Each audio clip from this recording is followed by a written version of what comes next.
ഞങ്ങളുടെ രക്ഷിതാവായ ഈ വിശുദ്ധ ദിവസത്തിന്റെ പ്രഭാതത്തിൽ ആലയത്തിലേക്ക് കടന്നു വരുവാനും തിരുമുഖത്തേക്ക് നോക്കുവാനും കൂട്ടായി ആചരിക്കുവാനും ഞങ്ങൾക്ക് തന്ന വലിയ ഭാഗ്യത്തിന് സ്തോത്രം ചെയ്യുന്നു. ബലഹീനരുടെ ശക്തിയുമാകുന്ന ഞങ്ങളെ ബലവത്താകുന്ന ദൈവത്തിന്റെ കൃപ വചനങ്ങളിലൂടെ ഞങ്ങളെ പ്രവർത്തിസ്ഥാപനം യാചിക്കുന്നു. ഞങ്ങളെല്ലാവരെയും ഒരുപോലെ അപ്പന്റെ പാദങ്ങൾ സമർപ്പിക്കുന്ന പ്രാർത്ഥനകൾ നന്ദി. ഏറ്റവും ആദരണീയവും ബഹുമാന്യനുമായ ഈ സഭയുടെ അധ്യക്ഷനായിരിക്കുന്ന പ്രിയപ്പെട്ട പ്രൊഡക്ഷൻസൻ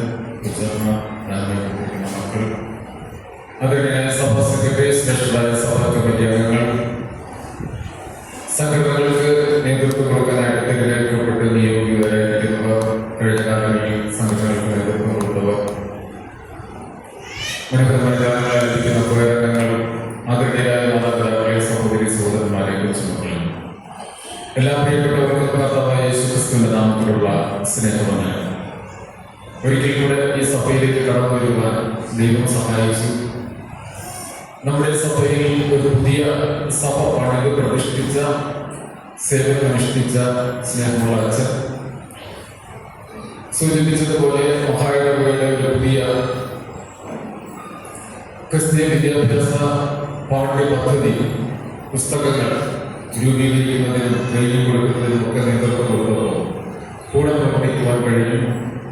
ഇന്ന് ഈ സഭയിൽ ശുശ്രൂഷ ചെയ്യുമ്പോൾ സംഘടനകളുടെ സംയുക്ത പ്രവർത്തന ഉദ്ഘാടനത്തിന്റെ ഭാഗമായിട്ട് കടന്നു വരാൻ കഴിയും. ക്ഷണിച്ച അച്ഛനോടുള്ള പ്രത്യേക നന്ദി അറിയിക്കും. സ്നേഹമുള്ള സൗഹൃദത്തിലുള്ള ഒത്തിരി പേരുള്ളൊരു സഭയാണ്. പ്രത്യേകിച്ച് ഈ പ്രോഗ്രാമിനെ എന്നെ ക്ഷണിക്കുന്നതിന്റെ ഭാഗമായി പ്രിയപ്പെട്ട അനീഷിനോട് വളരെ നന്ദിയുണ്ട്. സംഘടനകൾ സഭയുടെ നട്ടലാണ്. വിവിധ പ്രായങ്ങളിലുള്ളവർ ദൈവവചനം പഠിച്ച് ദൈവവുമായിട്ട് അടുത്ത് ഒരു പുതിയ ദർശനത്തോടുകൂടെ ഈ ഭൂമിയിൽ ജീവിക്കുന്നതിനുള്ള സ്ഥലമാണ്. ഓരോ വർഷവും ആഹ്ലാദത്തോടെ നാം തുടങ്ങും. അതിലേറെ ആഹ്ലാദത്തോടെ വാർഷികം ആഘോഷിച്ച് അവസാനിപ്പിക്കും. ഈ ജനുവരി മാസത്ത് നമ്മളൊരു പുതിയ വർഷത്തേക്കുള്ള സംഘടനകൾക്ക് തുടക്കം കുറിക്കുകയാണ്. വർഷത്തിന്റെ അവസാനം സന്തോഷമായി ആഹ്ലാദപൂർവമായി ഒരു വാർഷികാഘോഷം നടത്തി നമ്മൾ അവസാനിക്കും. ഈ തുടക്ക ദിനത്തിൽ സൺഡേ സ്കൂൾ, ബാലജന സഖ്യം, യുവജന സഖ്യം, മെൻസ് ഫെലോഷിപ്പ്, വിമൻസ് ഫെലോഷിപ്പ് എല്ലാ സംഘടനകളുടെയും സംയുക്തമായ ഉദ്ഘാടനം എല്ലാവരുടെയും പ്രാർത്ഥനയോടും അച്ഛൻ്റെ ആശീർവാദത്തോടുകൂടി പിതാവിന്റെയും പുത്രന്റെയും പരിശുദ്ധാത്മാവിന്റെയും നാമത്തിൽ നിർവഹിക്കുന്നു. ദൈവം നമ്മേവരെയും അനുഗ്രഹിക്കട്ടെ.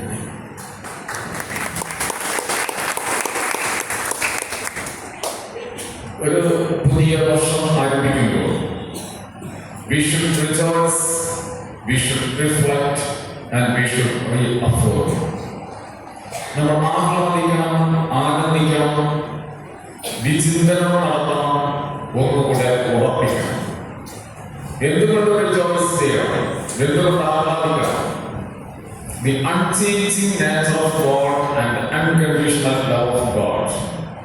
ദൈവത്തിന്റെ മാറ്റമില്ലാത്ത പ്രകൃതം, നിബന്ധനകളില്ലാത്ത സ്നേഹം, ഇത് രണ്ടും നാം അനുഭവിക്കുമ്പോൾ നമ്മുടെ ഉള്ളിന്റെ ഉള്ളിൽ അറിയാത്ത, നമുക്ക് സങ്കല്പിക്കാൻ കഴിയാത്ത ഒരു സമാധാനം, സന്തോഷം ഉണ്ടാവും. നമ്മുടെ ചുറ്റുപാടും എന്തൊക്കെ പ്രതിസന്ധികളും പ്രതിബന്ധങ്ങളും ഉണ്ടെങ്കിൽ പോലും അതുകൊണ്ട് നാം സന്തോഷിക്കണം, നാം ആനന്ദിക്കണം. വിലാപങ്ങളുടെ പുസ്തകം 31-22 വാക്യം, ദൈവത്തിന്റെ കരുണ ഓരോ പ്രഭാതത്തിലും പുതിയതാകുന്നു. അതുകൊണ്ട് നാം സന്തോഷിക്കണം.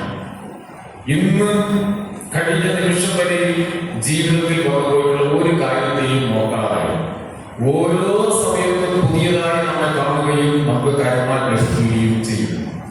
കരുണ എന്ന വാക്ക് കമ്പാഷൻ, അതിന് തൊട്ട് പിന്നിൽ രണ്ട് വാക്കുകളിലൂടെ ഉണ്ട്. ഒന്ന് സിമ്പതി, മറ്റൊന്ന് എമ്പതി. സഹതാപം, സഹാനുഭൂതി. ഒരു വേർപാട് വന്ന വീട്ടിൽ നമ്മൾ പോകുന്നു, അവരോടൊപ്പം പങ്കു ചെയ്യുന്നു. സഹതാപം, സിമ്പതി. ആ വീട്ടിൽ ചെന്നിരിക്കുമ്പോൾ അവിടെ വന്ന വേർപാട് സ്വന്തം ജീവിതത്തിൽ വന്നവർ വേർപാടുമായിട്ട് താതാത്മ്യം പ്രാപിച്ച് അവിടെയുള്ള ആളുകളുടെ വേദന സ്വന്തം വേദന പോലെ എടുത്ത് അവരോടൊപ്പം ചെയ്യുന്നു.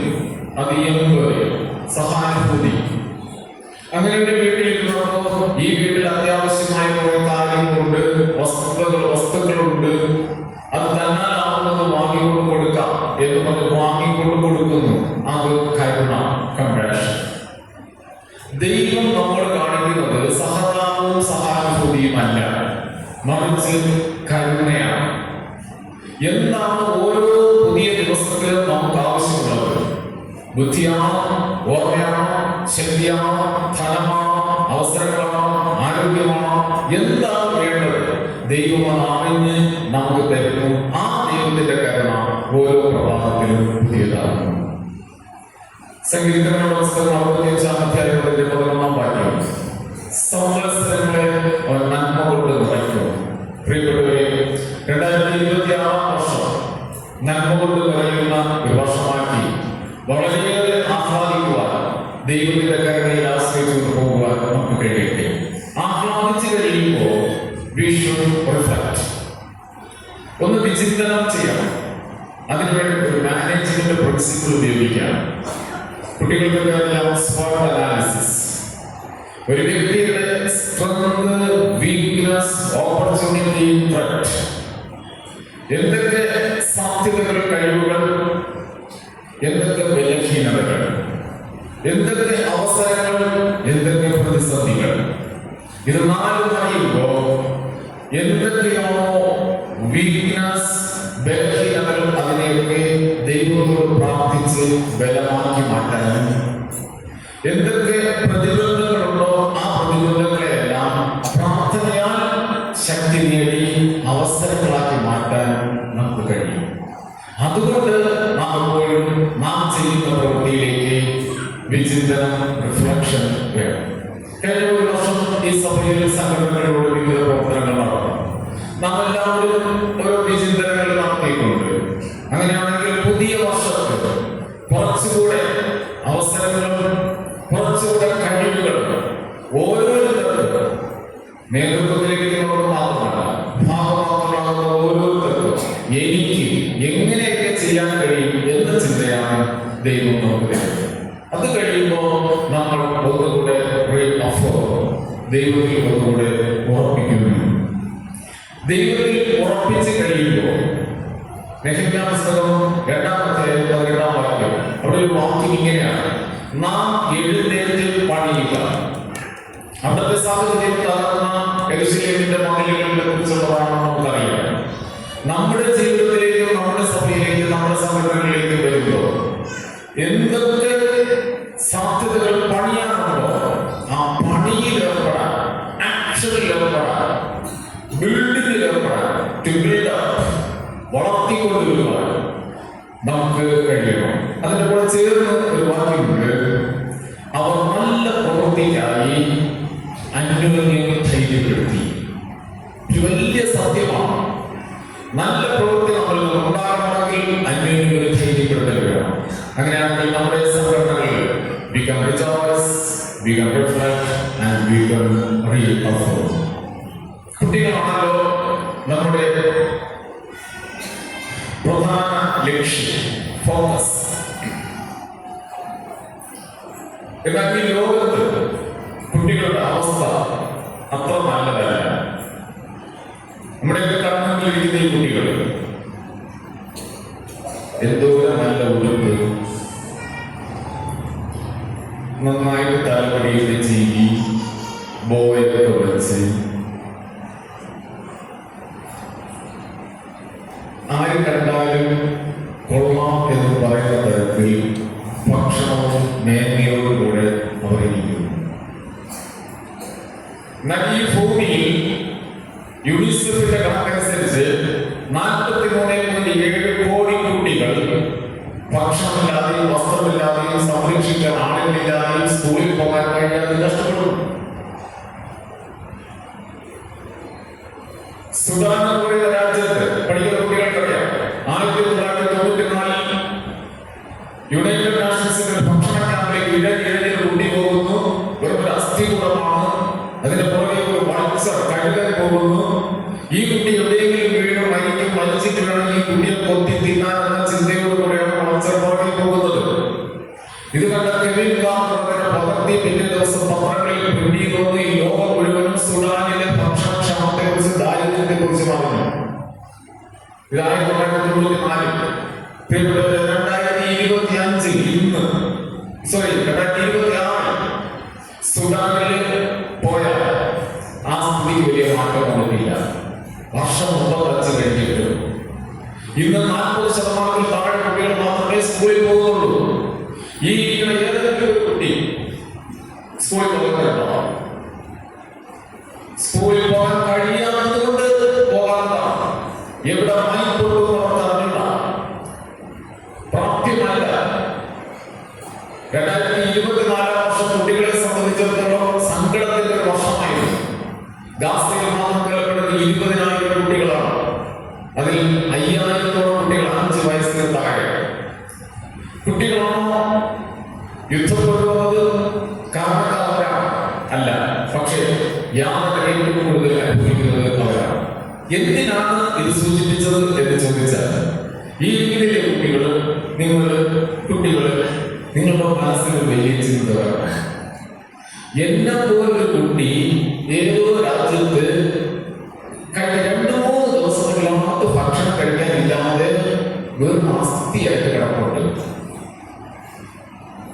ഏതോ സ്ഥലത്ത് എന്നെ പോലൊരു കുട്ടി അമ്മയുടെയും പപ്പയുടെയും പരിചരണം കിട്ടാതെ കരഞ്ഞ് കിടപ്പുണ്ട്.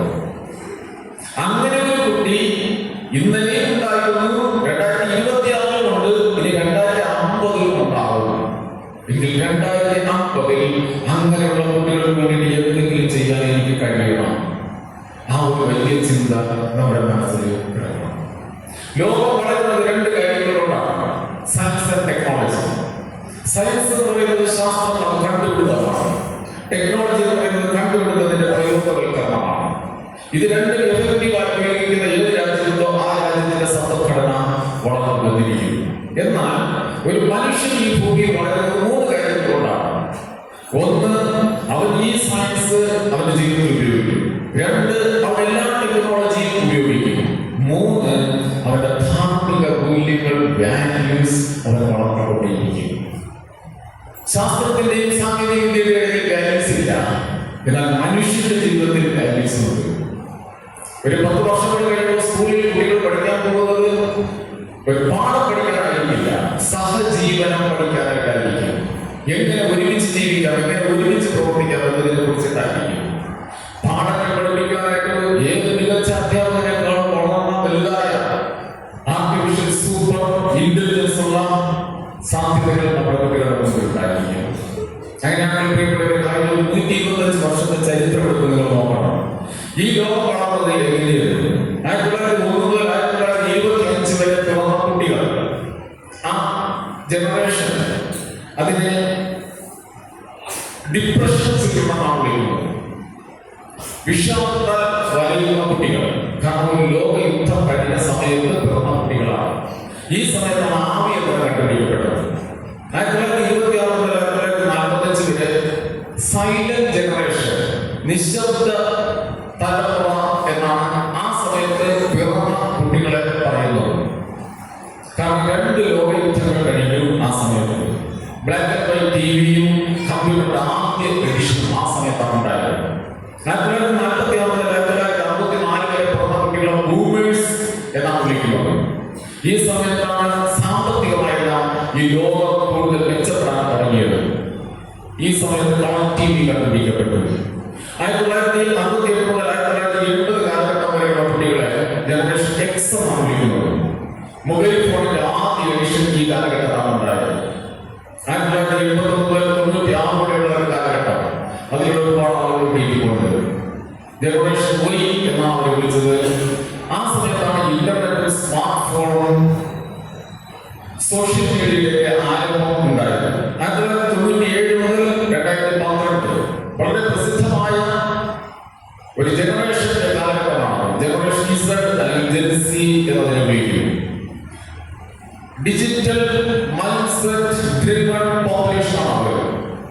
ഇവർ കണ്ട് വളർന്നത് സോഷ്യൽ മീഡിയ, ആർട്ടിഫിഷ്യൽ ഇന്റലിജൻസ് തുടങ്ങിയവയാണ്. ഇവർ നേതൃത്വം കൊടുത്തൊരു രാജ്യത്ത് കലാപമുണ്ടായി, നേപ്പാൾ, വേറൊരു സ്ഥലത്തുണ്ടായി, മഡഗാസ്കർ. ഇവരുടെ കമ്മ്യൂണിറ്റി ബിൽഡിംഗ് ഡിജിറ്റലാണ്.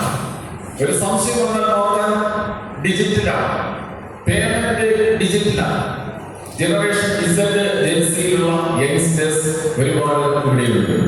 2013 2024 വരെയുള്ള കാലഘട്ടത്തിൽ പിറന്ന കുട്ടികളെ ജനറേഷൻ ആൽഫ എന്നാണ് വിളിക്കുന്നത്.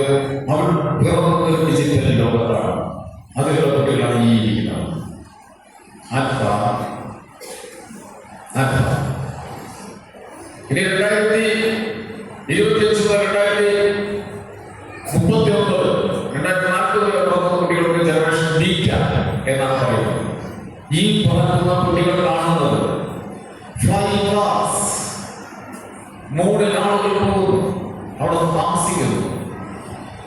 ജീൻ എഡിറ്റിംഗ്, DNA എഡിറ്റിംഗ്, അതിലൂടെ ശരീരത്തിലുണ്ടാകുന്ന രോഗങ്ങൾ, ജനറ്റിക് ആയിട്ടുള്ള രോഗങ്ങൾക്കൊക്കെ ഒരുപാട് ശമനം ഉണ്ടാക്കുന്നുണ്ട്. കുഞ്ഞൻ റോബോട്ടുകൾ ശരീരത്തിനകത്ത് പോയി ഓപ്പറേഷൻ നടത്തേണ്ട ഭാഗത്ത് ഓപ്പറേഷൻ നടത്തി മരുന്ന് പറയുന്നത് റോബോട്ട് തിരിച്ചു വരുന്നു.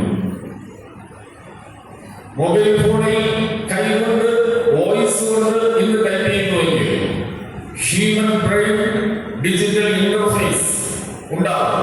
എന്റെ ബ്രെയിനിൽ ചിന്തിക്കുന്നത് ഇവിടെ ടൈപ്പാവും.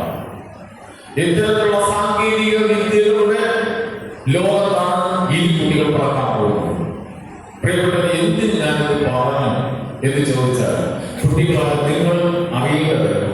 ശാസ്ത്രവും സാങ്കേതിക വിദ്യയും വളരുന്നതനുസരിച്ച് നിങ്ങൾ വളരണം. പക്ഷേ 1926 നമ്മെ നയിക്കുന്ന മൂല്യങ്ങൾ, വാല്യൂസ്, ധാർമ്മികത, അതിന്റെ അടിസ്ഥാനമായ വചനങ്ങൾക്ക് ഒരു മാറ്റവുമില്ല. അതിന്റെ ശക്തിക്ക് ഒരു മാറ്റമില്ല.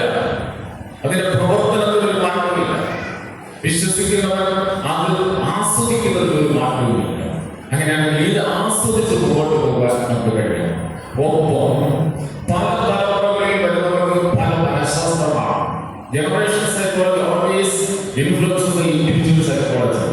അങ്ങനെയാണെങ്കിൽ നിങ്ങളുടെ മുതിർന്നവരെ കുറ്റം പറയാൻ കഴിയരുത്, മുതിർന്നവരെ കളിയാക്കരുത്. അവർക്ക് എന്തോ കിട്ടാമെന്നുള്ള ബോധ്യത്തോടുകൂടെ ഈ ഭൂമിയിൽ ജീവിച്ച് മുന്നോട്ട് പോകും. ഇത്തരത്തിലാണ് സൺഡേ സ്കൂൾ ബാലൻസിംഗിന്റെ പഠനം എന്തിന് എന്നൊരു ചോദ്യം നമ്മളിലേക്ക് വരുന്നത്. 2026 വർഷത്ത് നാം ഈ സാങ്കേതിക വിദ്യ വളരുന്ന ലോകത്ത് പലരും ചോദിക്കുന്ന ഒരു കാര്യമാണ്. ശാസ്ത്രം വളരുന്നു, ആ സമയത്താണ് വിശ്വാസവും ശാസ്ത്രവും തമ്മിലുണ്ടല്ലോ. ചോദിക്കുന്ന ഒറ്റ വാക്കിൽ ഇങ്ങനെ ചോദിച്ചു നോക്കാം. പക്ഷേ വിശ്വാസവും ശാസ്ത്രവുമായി ബന്ധപ്പെട്ടുകൊണ്ട് ഇത് രണ്ടും മാറ്റമില്ലാത്തതാണ് ഒരു വസ്തുത ചില എക്സാമ്പിളിലൂടെ നമ്മൾ മനസ്സിലാക്കി. സൺഡേ സ്കൂളിൽ നാം പഠിക്കാൻ വരുമ്പോൾ സ്വാഭാവികമായിട്ടും പഠിപ്പിക്കുന്നത് അധ്യാപകർ എന്നൊരു തോന്നലുണ്ട്. സത്യത്തിൽ അധ്യാപകരല്ല. സ്കൂളിൽ പഠിപ്പിക്കുന്നത് അധ്യാപകരായിരിക്കും, പക്ഷെ സൺഡേ സ്കൂളിൽ പഠിപ്പിക്കുന്നത് നമ്മുടെ കുട്ടികളിരിക്കുന്ന അധ്യാപകരല്ല. പഠിക്കുന്ന കുട്ടികളും പഠിപ്പിക്കുന്ന അധ്യാപകരും ജീവിതത്തിന്റെ വിഷമസന്ധികളും പ്രതിസന്ധികളും പ്രതിബന്ധങ്ങളും കഷ്ടപ്പാടുകളും പരാജയങ്ങളും വിജയങ്ങളും നേടിയവരും കണ്ടവരും കാണുന്നവരുമാണ്. അങ്ങനെ ഇരിക്കുമ്പോൾ അധ്യാപകൻ പഠിപ്പിക്കുന്ന ഒരു വചനം അധ്യാപകന്റെ ജീവിതത്തിൽ എന്തുകൊണ്ട് വന്നില്ല എന്നൊരു ചോദ്യം കുട്ടികൾ തിരിച്ചു ചോദിക്കും. അവിടെ ആ ചോദ്യം അല്ല ചോദിക്കേണ്ടത്, മറിച്ച് ഇതെല്ലാം ജീവിതത്തിന്റെ ഭാഗമാകുമ്പോൾ മുമ്പോട്ട് കൊണ്ടുപോകാൻ നമുക്ക് കഴിയുന്നു. നമുക്ക് ഇതിനുള്ള ശരിയായ ഉത്തരം തരുന്നത് നമ്മെ പഠിപ്പിക്കുന്ന പരിശുദ്ധാത്മാവാണ്. ഹോളി സ്പിരിറ്റ്, അധ്യാപകനായി ഹോളി സ്പിരിറ്റ്. അപ്പോൾ വിദ്യാർത്ഥികളും അധ്യാപകരുമായി കൂടെ ഇരുന്ന പരസ്പരം കാര്യങ്ങൾ ചർച്ച ചെയ്യുന്നവർ എന്നാണ്. വേദപുസ്തകത്തിൽ ഏത് കാര്യം അധ്യാപകരെക്കാളും നന്നായി പെട്ടെന്ന് പഠിച്ചെടുക്കാൻ കുട്ടികൾക്ക് കഴിയും. അവർ ഓർമ്മിച്ചിരിക്കുന്നതിനേക്കാളും അധികം ഓർമ്മിച്ചിരിക്കാൻ കഴിയും, ക്രിയേറ്റീവായിട്ട് ചിന്തിക്കാൻ കഴിയും, ക്രിട്ടിക്കലായിട്ട് അതിനെ പറയാൻ കഴിയും. ഇതെല്ലാം കഴിയുന്ന കുട്ടികളുടെ ഇടയിൽ അവരെക്കാളും അറിവുള്ളവരാണ് അധ്യാപകരിക്കുന്നത്. പക്ഷേ അവരെക്കാളും ആത്മാവിൽ നിറഞ്ഞ് പ്രാർത്ഥിച്ച് അനുഭവങ്ങളിലെ ശക്തി കൊണ്ട് അത് പകരുവാനായിട്ടാണ് ഇരിക്കുന്നത്. തീർച്ചയായിട്ടും സൺഡേ സ്കൂൾ പഠനത്തിലെ കുട്ടികൾ ആത്മാർത്ഥമായിട്ട് പകരുകയാണ്. 9 വയസ്സ് വരെയാണ് ഒരു കുട്ടിക്ക് ധാർമ്മിക മൂല്യങ്ങൾ വളർത്തുന്നത്. കാരണം വൈകാരിക മസ്തിഷ്കം, ഇമോഷണൽ ബ്രെയിൻ, അത് ഏറ്റവും കൂടുതൽ ശക്തമായിട്ട് നിൽക്കുന്നത് 9 വയസ്സ് വരെയാണ്.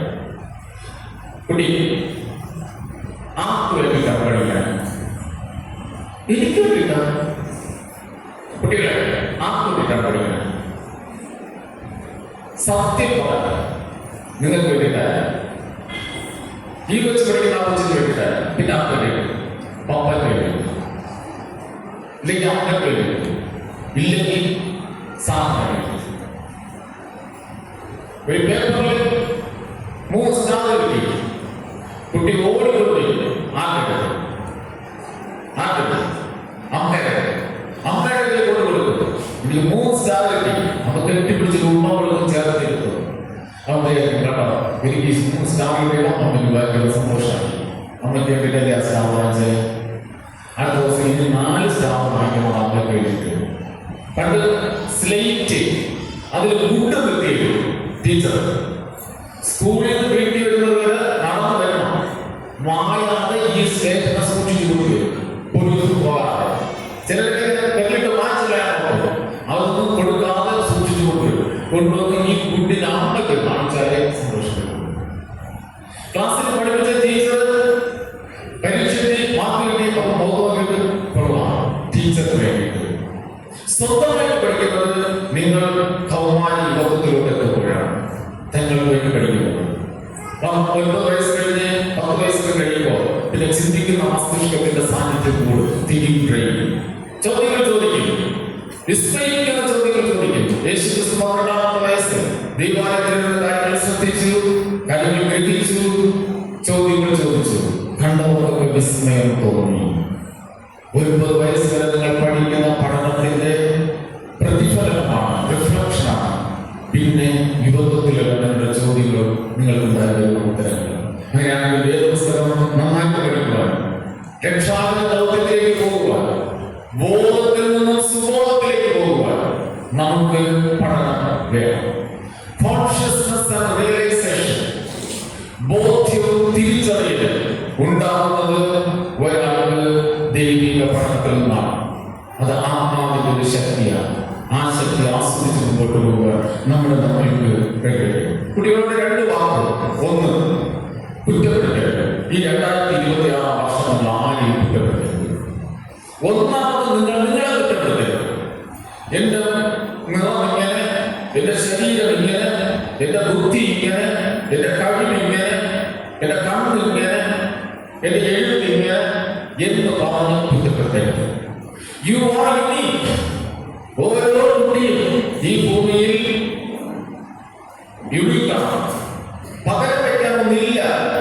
ദൈവം അങ്ങനെയാണ് നിങ്ങളെ സൃഷ്ടിച്ചിട്ടുള്ളത്. അങ്ങനെയാണെങ്കിൽ അതിനെ ഒന്നും കുറ്റപ്പെടാതെ അതെല്ലാം സ്വീകാര്യമായി സ്വന്തമാക്കി എടുക്കണം. നമ്മൾ അങ്ങനെ എടുക്കണം. നിങ്ങൾക്കറിയാം, 2 കാലുകളില്ലാത്ത മനുഷ്യൻ, fastest running man on hands, കൈകൊണ്ട് വളരെ ഫാസ്റ്റ് ആയിട്ട് പോകുന്ന ഒരു മനുഷ്യനാണ്. അദ്ദേഹം 2 കാലില്ലായതുകൊണ്ട് അനുഭവിച്ചുകൊണ്ടിരുന്നെങ്കിൽ ഈ ലോകത്ത് റെക്കോർഡ് കൈകളുള്ള ഓടുകൊണ്ടാകാൻ അദ്ദേഹത്തിന് കഴിയുമായിരുന്നില്ല. പെട്ടെന്ന് വളർന്നതും ശാരീരികമായി ബലഹീനതകളുണ്ട്.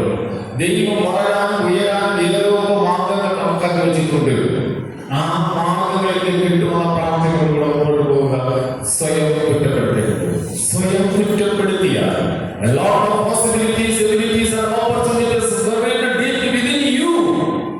അനന്തമായ സാധ്യതകളും കഴിവുകളും അവസരങ്ങളുമാണ് ദൈവം കുറിച്ചിട്ടിരിക്കുന്നത്.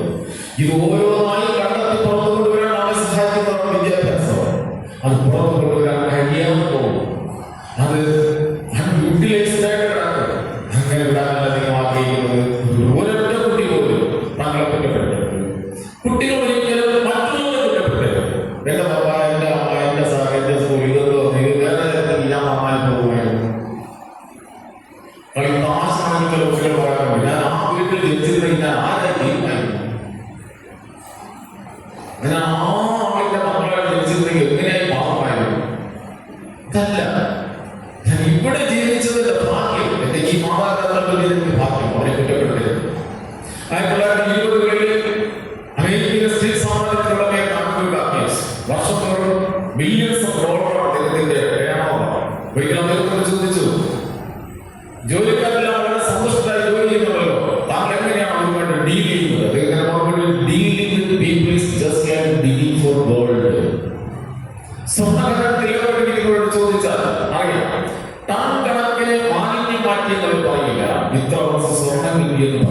അതുപോലെ ഓരോരുത്തരും 95% ഫോമുകൾ കാണും, കഴിവുകേടുകൾ കാണും. ഞാൻ നോക്കൂല, 5% കഴിവ് കാണും എല്ലാവരിലും. ഈ ഓരോരുത്തരുടെയും 5% കണ്ടെത്തി ഞാൻ പ്രോത്സാഹിപ്പിക്കും. അങ്ങനെ പ്രോത്സാഹിച്ച് ജോലി ചെയ്യും. അതാണ് എന്റെ വ്യവസായ സ്ഥാപനത്തിന്റെ അടിസ്ഥാനം. ചുറ്റുപാടുള്ള നമുക്ക് അവസരങ്ങളൊക്കെ കിട്ടരുത്. ചിലത് കിട്ടും, ചിലത് കിട്ടില്ല.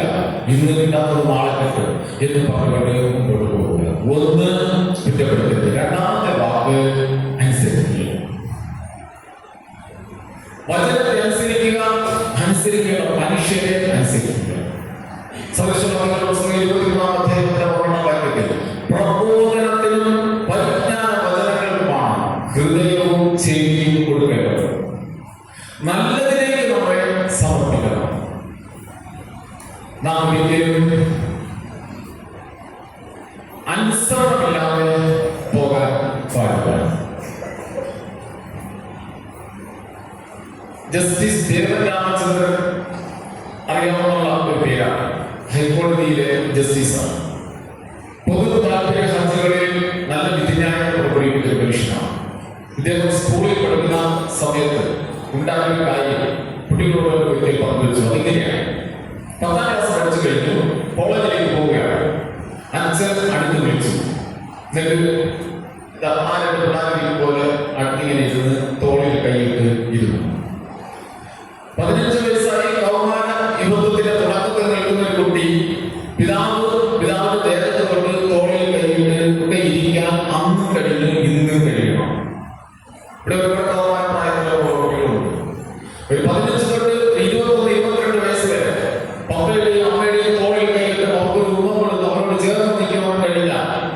ഈ ഭൂമിയിലുള്ള എല്ലാ അഴുക്കുകളിൽ നിന്നും മാറി നിൽക്കാനുള്ള വലിയ ശക്തി അവിടെ കിട്ടും. ഈ അച്ഛൻ ഇവന്റെ ഫോൺ അടുത്തിരുത്തി പറഞ്ഞു, 2 കാര്യങ്ങൾ ചെയ്യരുത്. No no no. 1, പുകവലിക്കരുത്. 2, മദ്യപിക്കരുത്. കാരണം അന്നത്തെ സമയത്ത് പ്രീഡിപ്പിക്കാൻ കോളേജിൽ പോകണം.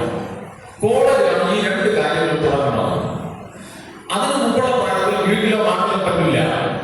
വീട്ടിൽ എവിടെയെങ്കിലും ഇത് ചെയ്താൽ ചെവി പിടിക്കും, ആടി. നാട്ടിൽ എവിടെയെങ്കിലും ചെയ്ത് നാട്ടുകാർ ആരെങ്കിലും കണ്ടാൽ അവരും പിടിക്കും, അവർക്ക് പാടി. ഇന്നാണെങ്കിൽ അതൊന്നും ചെയ്യാൻ പറ്റില്ല. ഇന്നങ്ങനെ ചെയ്താൽ സദാചാര പോലീസോട് ചോദിക്കും, നീ സദാചാരം പഠിപ്പിക്കാൻ ആരെന്ന് ചോദിക്കും.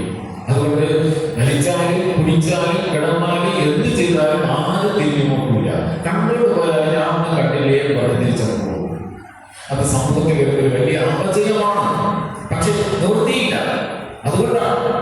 എന്നാൽ അന്ന് ഈ മനുഷ്യന് മകന്റെ ചിന്തി ഇങ്ങനെ പറഞ്ഞു. എന്നിട്ട് പറഞ്ഞു, എന്ത് എന്ന് നീ എന്നോട് ചോദിക്കരുത്. നീ ചോദിച്ചാൽ എനിക്ക് ഉത്തരം പറയാൻ കഴിയില്ല. സിനിമയിൽ കണ്ടില്ലേ, സമൂഹത്തിൽ കണ്ടില്ലേ, ഈ പ്രായത്തിലുള്ള ഏത് പ്രായത്തിലാണ് ചെയ്യുന്നത്? അച്ഛൻ ഏത് നൂറ്റാണ്ടാണ് ജീവിച്ചിരിക്കണം. ചോദിക്കല്ലേ, ഉത്തരം പറയാൻ കഴിയില്ല. നീ ഇത് ചെയ്യും. കോളേജിൽ പോയി ഒരു അവസരത്തിൽ കിട്ടി. അവിടെ എല്ലാം അച്ഛന് 2 വാക്കുകൾ പറഞ്ഞു. നീ ഇത് 2 ചെയ്യരുത് പറഞ്ഞു. വേണ്ട, നോ നോ നോ പറഞ്ഞ് രക്ഷപ്പെട്ടു. അവസാനം ഇന്ന് അദ്ദേഹം ജസ്റ്റിസിന്റെ കസേരയിലിരിക്കുമ്പോൾ അദ്ദേഹം പറയുന്നു, എന്റെ കൂടെ കോളേജിൽ പഠിച്ചു നല്ല ആരോഗ്യമുള്ളവർ, നല്ല ബുദ്ധിയുള്ളവർ, നല്ല കുടുംബ ബന്ധങ്ങളിൽ നിന്നും നല്ല സാമ്പത്തിക ശേഷികളിൽ നിന്നും വന്നവർ, അവർ ഇന്ന് ഈ 2 കാര്യങ്ങൾ കൊണ്ട് ശാരീരികമായും മാനസികമായും തളർന്നപ്പോൾ എനിക്ക് ഇന്നും പിടിച്ചിരിക്കാൻ പറ്റുന്നത് ആ ഒരു ഗുണമാണ്. ഇന്ന് നമുക്ക് ചിന്തിക്കാൻ തന്നിരിക്കുന്ന ഭാഗവും നമ്മൾ വായിച്ചു കേട്ട ഭാഗവുമല്ല ഇതിലൂടെ സാധിക്കുന്നതാണ്. ബ്രേക്ക് ചെയിൻസ്, അഡിക്ഷൻസ്, ചങ്ങലകളെ പൊട്ടിക്കണം, ലഹരിയിൽ നിന്നും വിമുക്തരാക്കണം എന്നാണ്. ദാനിയേലിന്റെ പുസ്തകം വായിച്ചപ്പോ ശാഖപദാർത്ഥം കൊണ്ട് മുഖത്ത് ശോഭ വന്നു. ഈ മാസത്തിൽ പുഷ്ടി വന്നു. അതിനെ വീഞ്ഞും ലഹരി പദാർത്ഥങ്ങളും വേണ്ട. അത് ഈ ശരീരത്തെ പുഷ്ടിപ്പെടുത്തില്ല. അങ്ങനെയുള്ള ചാനലുകളെ പൊട്ടിച്ചറിയുവാൻ നമുക്ക് കഴിയണം. സുബോധമില്ലാത്ത ഒരു മനുഷ്യന്റെ ഭാഗം നമ്മൾ വായിച്ചു കേട്ടു. അവർ സുബോധം വന്നപ്പോൾ അവർ ബോധ്യത്തിലേക്ക് പോകുവാൻ നമുക്ക് കഴിയട്ടെ. നമ്മുടെ കുട്ടികളെ ദൈവം അനുഗ്രഹിക്കട്ടെ. യുവജന പ്രസ്ഥാനം, യുവജന സംഘടന ഒരു സഭയുടെ മുഖമുദ്രയാണ്, മുഖമാണ്, ഫേസാണ്. ഈ സഭ ആരെന്ന് ചോദിച്ചാൽ ഇവിടുത്തെ യുവജനങ്ങൾ ഈ നാട്ടിൽ ആര് എന്നാണ് അർത്ഥം. നാഗപള്ളിയിൽ CF ഒരു അംഗമാണെന്ന് പറഞ്ഞാൽ അവൻ അതിൻ്റെതായ ക്രെഡിബിലിറ്റി ഉണ്ടാവും. ഏത് സമയത്ത് എവിടെ വേണമെങ്കിലും പോകാൻ, എവിടെ ഇരിക്കാം, ആരോടെയും വരും. അങ്ങനെ ചെയ്യുന്ന ഒരു പ്രായം. വിഷൻ ആൻഡ് മിഷൻ ഇത് രണ്ടും അവരുടെ കൂടെയുള്ളതാണ്. ദീർഘവീക്ഷണത്തോടുകൂടെ പഠിക്കുകയും പ്രവർത്തിക്കുകയും ചെയ്യുന്ന ഒരു കാലഘട്ടം, നല്ല ദൗത്യങ്ങൾ ഏർപ്പെടുന്ന ഒരു കാലഘട്ടം, പഠിച്ചതിന് പലതിനെയും ചോദ്യം ചെയ്ത് പുതിയ അറിവുകൾ നേടുന്ന ഒരു കാലഘട്ടം. ഈ കാലഘട്ടത്തിൽ യുവജനങ്ങളുടെ ശക്തി ഈ സഭയ്ക്ക് ഒരു മുതൽക്കൂടാകട്ടെ, അടുത്തൊരു തലമുറയ്ക്ക് വഴികാട്ടികളാകട്ടെ. ഈ കാലത്ത് രണ്ട് കാര്യങ്ങൾ യുവജനങ്ങൾ ശ്രദ്ധിക്കുക. ഒന്ന്, സ്വാതന്ത്ര്യം അനുഭവിക്കണം, പക്ഷെ സത്യത്തിന്റെ സ്വാതന്ത്ര്യം അനുഭവിക്കണം. യോഹന്നാൻ സുവിശേഷം 8-ാം അധ്യായം അതിന്റെ 32-ാം വാക്യം, I think so, 8:32. സത്യം അറിയുകയും സത്യം നിങ്ങളെ സ്വതന്ത്രമാക്കുകയും ചെയ്യും. സ്വാതന്ത്ര്യം ഏറ്റവും ഇഷ്ടപ്പെടുന്ന ഒരു കാലഘട്ടം യുവത കാലഘട്ടം. പക്ഷെ സത്യത്തിന്റെ സ്വാതന്ത്ര്യം അനുഭവിക്കണം. ഇഷ്ടപ്പെടുന്ന പോവുക, ഇഷ്ടമുള്ള ഭക്ഷിക്കുക, ഇഷ്ടമുള്ള കൂട്ടുകാരോട് പോവുക, ഇഷ്ടമുള്ളവ വരിക, ഇഷ്ടമുള്ളവ ഉറങ്ങുക, ഇഷ്ടമുള്ളവ ഉറങ്ങണിക്കുക, ഇഷ്ടമുള്ളവ പഠിക്കുക, ഇഷ്ടമുള്ളവ പോയി പരീക്ഷ എഴുതുക. ഈ ഇഷ്ടത്തിനനുസരിച്ച് നമ്മുടെ വിദ്യാഭ്യാസ സമ്പ്രദായത്തിൽ പോലും മാറ്റങ്ങൾ വരുത്തി. ഇത് അവരുടെ ഒരു മുഖമുദ്രയാണ്. പക്ഷെ ഇഷ്ടമുള്ളത് ചെയ്ത് മുമ്പോട്ട് പോകുമ്പോ കെണി ഒരുക്കുന്നവരും വഴി ഒരുക്കുന്നവരും കാണും. കെണി അകപ്പെടാതെയും വഴി ഒരുക്കുന്നവരുടെ വഴിയിലൂടെ പോകാൻ കഴിഞ്ഞാൽ ആ കാലഘട്ടം സുഗമമായി തീരും. 15 വയസ്സ് മുതൽ 35 വയസ്സ് വരെയുള്ള 20 വർഷം എന്ന് പറയുന്നത് ജീവിതത്തിന്റെ സുപ്രധാന കാലഘട്ടമാണ്. ഈ സമയത്ത് ആരുടെയെങ്കിലും കയ്യില് ഒരു ചരട് കൊടുത്തിട്ട് ഇടകിടന്ന് പിടിച്ചോ എന്ന് പറയാൻ പറ്റണം. അത് രക്ഷകർത്തൃത്വത്തിന്റെ ചരടാകാം, സമൂഹത്തിന്റെ ചരടാകാം, സുഹൃത്തുക്കളുടെ ചരടാകാം. ഇവിടുത്തെ യുവജന പ്രസ്ഥാനങ്ങളിൽ നിങ്ങൾ വരുന്നു, ആഴ്ചതോറും വരുന്നു, നല്ലൊരു ബന്ധമുണ്ട്, കാര്യങ്ങൾ പരസ്പരം ചർച്ച ചെയ്യുന്നു, വ്യക്തികളെ നിങ്ങൾ ആരും കോൺസെൻട്രേറ്റ് ചെയ്യുന്നില്ല, വലിയ ആശയങ്ങളെ നിങ്ങൾ ഡിസ്കസ് ചെയ്യുന്നു, വലിയ ആശയം ഉണ്ടാവുന്നു. എവിടെയെങ്കിലും പോയി ബുദ്ധിമുട്ടൊരു കിളിയിലോട്ട് ആക്കിടുമ്പോ ഈ ചരട് വെച്ച് ഇതിനകത്തിരിക്കുന്ന സുഹൃത്തുക്കൾ അവരെന്നോട് വലിക്കും. യുവത കാലഘട്ടത്ത് യുവാക്കളെയും യുവതികളെയും ചേർന്ന് നിർത്തുവാൻ യുവാക്കൾക്ക് യുവതികൾക്ക് കഴിയും. മാതാപിതാക്കൾക്ക് പറ്റില്ല, മുതിർന്നവർക്ക് പറ്റില്ല, ഈ കുട്ടികൾക്ക് പറ്റില്ല. അങ്ങനെ ഒരു നല്ല ബന്ധം, എല്ലാ തരത്തിലുള്ള വിഭാഗീയതകളും മാറുന്നുകൊണ്ട് ഞങ്ങൾ ഒന്ന് എന്ന ചിന്തയോടുകൂടെ മുമ്പോട്ട് പോകാൻ കഴിയണം. കെണിയൊരുക്കുന്നവർ എപ്പോഴും മാസ്മരികതയുള്ളവരായിരിക്കും. ആകർഷകത്വം കാണണം, മേന്മ കാണണം. ജീവിതത്തിന്റെ ഏത് അറ്റം വരെയും നമുക്ക് വേണ്ടി പോകും. അപ്പൊ നമുക്ക് തോന്നും, ഇങ്ങനെയൊരു സ്നേഹം എന്റെ ഈ ലോകത്ത് കണ്ടിട്ടില്ല. എന്റെ ഒരു ആവശ്യം വന്നപ്പോ ഇങ്ങനെ നിന്നതുപോലെ ഒരാളെ ഞാൻ ഇതുവരെ കണ്ടിട്ടില്ല.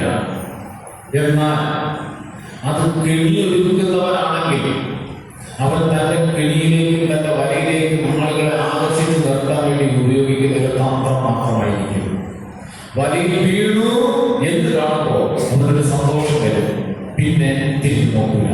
ഒരിക്കൽ അകപ്പെട്ടാൽ പിന്നെ പഴയ സ്ഥിതിയിലെത്താൻ ബുദ്ധിമുട്ടുമായിരിക്കും. എന്നാൽ വഴിയൊരുക്കുന്നവർക്ക് വലിയ ആകർഷണമോ ആലങ്കാരികതയോ ഒന്നും കാണില്ല. അവർക്കാകുള്ളത് പച്ചയായ ജീവിതാനുഭവങ്ങളിൽ നൽകിയ ഉൾക്കാഴ്ചകളായിരിക്കും. ഈ ഉൾക്കാഴ്ചകൾ പങ്കുവയ്ക്കുമ്പോൾ താർക്കശ്യവും കാഠിന്യമുള്ള വാക്കുകളും ഭാവങ്ങളും ഇത് ഒരുപക്ഷെ നമുക്ക് പെട്ടെന്ന് ഇഷ്ടപ്പെടണമെന്നില്ല. എന്നാൽ അത് വഴിയൊരുക്കുന്ന വെളിച്ചമാണ്, മിന്നാമിനുകളാണ് ബോധ്യം ചെയ്യും നമ്മുടെ എവിടെയെങ്കിലും ഏതെങ്കിലും ഒരു തലത്തിൽ ഉണ്ടായിരിക്കുന്നത് വളരെ ഭാഗ്യമാണ്. വഴിയൊരുക്കി മുമ്പോട്ട് പോകുവാൻ നമുക്ക് കഴിയട്ടെ. രണ്ടാമത്തേത് ധാരാളം അനുഗ്രഹങ്ങൾ ജീവിതത്തിലൂടെ വരുന്ന ഒരു കാലഘട്ടമാണ്. അനുഗ്രഹങ്ങൾ ഒരിക്കലും അന്ധതയിലേക്ക് നയിക്കരുത്. 2 ശമൂവേൽ പുസ്തകം 12-ാം അധ്യായം നമ്മൾ വായിക്കുമ്പോൾ അബ്ശലോം രാജകുമാരൻ സുന്ദരനായിരുന്നു, നീട്ടുടർന്ന നമ്മുടെ അദ്ദേഹത്തിന്റെ സൗന്ദര്യത്തിൽ മാറ്റം കൂട്ടിയിരുന്നു. എന്നാൽ അതൊരു ഭാരമാകാതിരിക്കാൻ ഒരു വർഷത്തോളം കത്രിക്കുമായിരുന്നു. കത്രിക്കാതിരുന്ന സമയത്ത് കഴുതപ്പുറത്ത് യാത്ര ചെയ്തു പോവുകയും തന്റെ തലമുറയിൽ കരിമേലൊക്കെ ചുറ്റി അദ്ദേഹം തൂങ്ങിക്കിടക്കുകയും കഴുത ഓടിപ്പോവുകയും ചെയ്തു. അവിടെ കിടന്നു എന്ന് യോവ പറഞ്ഞിട്ട് 3 കുന്തങ്ങളുമായി വന്ന് ഈ അബ്ശലോമിനെ കുത്തിക്കൊന്നു. അനുഗ്രഹങ്ങൾ മാതാപിതാക്കളുടെ സഹതാകാം, അനുഗ്രഹങ്ങൾ നമ്മുടെ സൗന്ദര്യമാകാം, അനുഗ്രഹങ്ങൾ നമുക്ക് കിട്ടിയിട്ടുള്ള ഭയങ്കര ബുദ്ധിശക്തിയാകാം, അനുഗ്രഹങ്ങൾ നമ്മുടെ ഓർമ്മശക്തിയാകാം. പലതും നമുക്ക് അനുഗ്രഹങ്ങളായിട്ടുണ്ടാവും. പക്ഷെ ഏതെങ്കിലും ഒരു അനുഗ്രഹം എന്നെ അന്ധതയിലേക്ക് കൊണ്ടുപോകുന്നു എന്ന് തോന്നിയാൽ അതിനടച്ച് മുറിച്ച് മാറ്റിയിട്ട് മാറൊരു ധൈര്യം നമുക്ക് കിട്ടട്ടെ. അത് പ്രാർത്ഥനയിലൂടെയാണ് കിട്ടുന്നത്. ഇത് കഴിഞ്ഞ് നമ്മൾ മെൻസ്ട്രുവേഷനിലോട്ട് വരുമ്പോൾ ഇത് 2 തലമുറകളിൽ നിന്ന് വ്യത്യസ്തമായ ഒരു ഭാവമാണ് അവിടെ കാണുന്നത്. പ്രായമായവരുടെ അടിസ്ഥാനം പറയുന്നത് മിതഭക്ഷണം, മിതഭാഷണം. അധികം സംസാരമില്ല, അധിക ഭക്ഷണവുമില്ല. ഇത് 2 ശരീരത്തെയും മനസ്സിനെയും ഒരുപോലെ. മുതിർന്ന ആളുകൾ വീട്ടിൽ ചില ആളുകൾ ഉണ്ടാതിരിക്കും, ഇങ്ങനെ നിശബ്ദമായി. അപ്പൊ യുവക്കാരായ ആളുകൾ നിങ്ങളൊന്ന് സംസാരിക്കേ, എന്തെങ്കിലും ഉണ്ടാതിരിക്കണേ, വഴക്കൊക്കെ പറയും. എന്നാൽ ഓർക്കുക, നിശബ്ദമായിരിക്കുമ്പോൾ ഇവരുടെ മനസ്സിലൂടെ കടന്നു പോകുന്ന ഒരു പ്രാർത്ഥനയാണ്. Silence brings prayer. പ്രാർത്ഥിച്ച് ആ ഒരു കാര്യത്തിൽ ചിലപ്പോൾ 1 വാക്കോ 2 വാക്കോ പറയുമ്പോൾ പഴയ കാലത്ത് ഇതുപോലെ എന്റെ ജീവിതത്തിൽ വന്ന സന്ദർഭങ്ങൾ ഓർമ്മ വരും. That leads to faith. അത് വിശ്വാസത്തിന്റെ തലത്തിലേക്ക് വളർത്തും. വിശ്വാസം കൊടുക്കും. That leads to love. നമ്മൾ എന്തിനാണോ വിശ്വസിക്കുന്നത് അതിൽ സ്നേഹം കൂടും. And that now leads to sacrifice. പ്രായമായവർ ത്യാഗോജ്വലമായി പ്രവർത്തിക്കാൻ വിളിക്കപ്പെട്ടവരാണ്. പലതും ജീവിതത്തിൽ ത്യജിക്കും, വേണ്ടാതിരിക്കും. മക്കൾക്ക് വേണ്ടി, മാതാപിതാക്കൾക്ക് വേണ്ടി, മറ്റുള്ളവർക്ക് വേണ്ടി ത്യജിക്കുന്നതിന്റെ അടിസ്ഥാനം ഈ നിശബ്ദതയാണ്. ആ നിശബ്ദതയിൽ നിന്ന് വരുന്ന പ്രാർത്ഥനയാണ് നമ്മുടെ ശക്തി. മാതൃഭൂമി പത്രാധിപരായ KP യേശോമേനോൻ അറിയാം. അദ്ദേഹത്തിന്റെ ജീവിത ചിന്തകളുള്ള ഒരു പുസ്തകമുണ്ട്, നമ്മുടെ സെൻട്രൽ ലൈബ്രറിയിലുണ്ട്. അതിൽ ടൈറ്റാനിക് കപ്പലപകടം, അതിലൊരു യാത്രക്കാരൻ ഗ്രേഡി, അദ്ദേഹത്തിന്റെ ഭാര്യ മിസ്സിസ് ഗ്രേഡി വീട്ടിലിരിക്കുകയായിരുന്നു. ഒരു 4 മണിയൊക്കെ ആയപ്പോ വല്ലാതെ മനസ്സിനകത്ത് ഭാരം, എന്ത് നാട്ടില്ല. ഓടിപ്പോയി ബൈബിളെടുത്തു, ബൈബിൾ കാണിച്ചെന്ന് വീഴും. അപ്പൊ പെട്ടെന്ന് തോന്നി എന്തോ അനിഷ്ടം സംഭവിക്കാൻ പോകുന്നു. അങ്ങനെയാണല്ലോ നമുക്കും അങ്ങനെയൊക്കെ തോന്നാറുണ്ടല്ലോ. ഒരു ദിവസം കയ്യിലെടുക്കുന്നത് എല്ലാം അറിയുമ്പോൾ നമ്മൾ അറിയാതെ മനസ്സിൽ പോകും, എന്തോ കുഴപ്പമുണ്ട്, ഒന്നും ചെയ്യാൻ പറ്റാതിരിക്കുന്നതായിരിക്കും നല്ലത്, ഇങ്ങനെയൊക്കെ ചിന്തിക്കും. ഒരു ഓടിപ്പോയി ബൈബിളെടുത്ത് നോക്കി, ബൈബിളിൽ തുറന്നിട്ടുള്ള ഭാഗം കപ്പൽ ചെയ്തതിനുള്ള പ്രാർത്ഥനയുടെ ഭാഗമായിരുന്നു. ഗ്രേഡി കപ്പൽ യാത്രയിലാണ്. ഇവർക്ക് സഹിക്കാൻ പറ്റില്ല. കപ്പൽ ചെയ്യുമ്പോൾ കപ്പലിൽ പ്രശ്നമുണ്ടായോ, എന്റെ ഭർത്താവിനെങ്കിലും ബുദ്ധിമുട്ടുണ്ടായോ, ഇവർ ഇരുന്ന് പ്രാർത്ഥിക്കാൻ തുടങ്ങി. പ്രാർത്ഥിച്ച് ഇവർക്ക് മനസ്സിലെ പ്രയാസം കാണില്ല. വെളുപ്പിന് 4 മണി വരെ പ്രാർത്ഥിച്ചു. 12 മണിക്കൂർ. 4 മണിയായപ്പോൾ അറിയാതെ ഉറങ്ങിപ്പോയി. പ്രഭാതത്തിലെ ദിനപത്രവുമായിട്ട് മിസ്സിസ് ഗ്രേഡിയുടെ സഹോദരി വന്നു. എന്നിട്ട് പറഞ്ഞു, ടൈറ്റാനിക് കപ്പൽ അപകടത്തിൽപ്പെട്ടു, രക്ഷപ്പെട്ടവരുടെ കൂട്ടത്തിൽ ഗ്രേഡിയുടെ പേരില്ല. ഇത് കേട്ടപ്പോ ഇവർക്ക് ഭയങ്കര സങ്കടമായി. ഇതായിരുന്നു എനിക്ക് ഇന്നലെ സംഭവിച്ചത് എന്നോട് ചിന്തിച്ചു. 2 ദിവസം കഴിഞ്ഞപ്പോ ഗ്രേഡി തിരിച്ചെത്തിയിട്ട് ആ സംഭവങ്ങൾ വിവരിച്ചു. കപ്പൽ ചേർന്നാണെന്നത് ആ സമയത്ത് തന്റെ മനസ്സ് അസ്വസ്ഥമായി. താൻ പ്രാർത്ഥിച്ച സമയത്ത് ഈ മനുഷ്യൻ സ്മരണയിലൂടെയിരുന്നു. രാവിലെ 4 മണിയായപ്പോൾ രക്ഷപ്പെടാൻ ബോട്ട് കിട്ടി. അദ്ദേഹം രക്ഷപ്പെട്ടപ്പോൾ എന്റെ ദൈവം എന്നെ ഉറക്കി. അദ്ദേഹം തിരിച്ചെത്തി. അദ്ദേഹം ഈ പുസ്തകത്തിൽ ചോദിക്കുന്ന ഒരു ചോദ്യമുണ്ട്.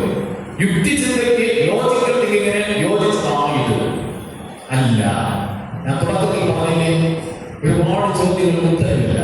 പക്ഷേ ഉത്തരം തരുന്ന ഒരുപാട് സന്ദർഭങ്ങൾ നമ്മുടെ ജീവിതത്തിൽ ഉണ്ടാകും.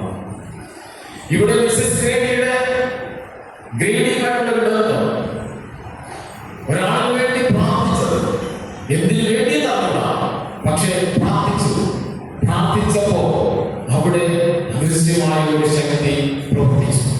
ഈ ശക്തിക്കാണ് നമ്മൾ ഈ സഭയിൽ വരുന്നതും വേദപുസ്തകം വായിക്കുന്നതും ദൈവത്തിൽ ആശ്രയിക്കുന്നതും പഠിക്കുന്നതും. യുക്തിക്ക് നിരക്കാത്തതും വിശ്വാസത്തിൽ അധിഷ്ഠിതവുമായ വലിയ വലിയ കാര്യങ്ങൾ ഈ ഭൂമിയിലുണ്ട്. അതിൽ നമുക്ക് മുന്നേറാം. അങ്ങനെ കുറച്ച് കുട്ടികളായിരുന്ന അനുസരിച്ച് കുറ്റപ്പെടുത്താതെ യുവതിയുവാക്കളാകുമ്പോ നല്ല സമയത്തിന്റെ സ്വാതന്ത്ര്യം അനുഭവിക്കുകയും അനുഗ്രഹങ്ങളതിലേക്ക് പോകാതെ കാത്തു സൂക്ഷിച്ച് അവസാനത്തോടെത്തുമ്പോ പ്രാർത്ഥനയിൽ ബലപ്പെട്ട് പ്രാർത്ഥനയിൽ നയിച്ച് മുമ്പോട്ട് പോകുക. സർവശക്തനായ ദൈവം ഈ 2026 എല്ലാ സംഘടനകളുടെ പ്രവർത്തനങ്ങളിലൂടെയും നമ്മ ഓരോരുത്തരെയും ശക്തീകരിക്കട്ടെ. നമ്മെ ദൈവം നടക്കട്ടെ. സ്നേഹമുള്ള അച്ഛനെയും അമൃതത്തെയും ഈ സഭയുടെ ശുശ്രൂഷകൾക്കായിട്ട് കൂടുതൽ ഉപയോഗിക്കട്ടെ. സർവമായ മഹത്വവും ദൈവത്തിനായിരിക്കട്ടെ.